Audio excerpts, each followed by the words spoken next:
నమస్తే, welcome to four sides TV. G7 శిఖరాగ్ర సభకు అతిథిగా హాజరవ్వాలని ఆహ్వానం అందజేయడం, అంతర్జాతీయ వ్యవహారాలలో భారత్కు భాగస్వామ్యం కల్పించడమే అని ప్రధాని మోడీ అన్నారు. G7 యుక్రెయిన్ శాంతి చర్చల్లో భారత్ పాలు పంచుకుంటుందని ప్రధాని పీటీఐకు ఇచ్చిన ఇంటర్వ్యూలో చెప్పారు. వచ్చే నెలలో జరగనున్న 2 కార్యక్రమాలపై ప్రధాని ప్రతిస్పందిస్తూ ప్రపంచ శాంతి కోసం అన్ని ముఖ్య శిఖరాగ్ర సమావేశాల్లో భారత్ పాల్గొంటుందన్నారు.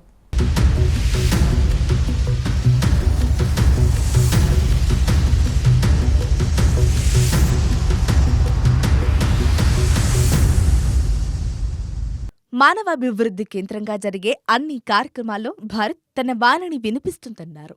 2 సమావేశాల్లో పాల్గొంటారా అని అడిగిన ప్రశ్నకు ప్రధాని సమాధానమిస్తూ పాల్గొనే సమయం సమావేశంలో ప్రస్తావించే అంశం బట్టి ఉంటుందన్నారు.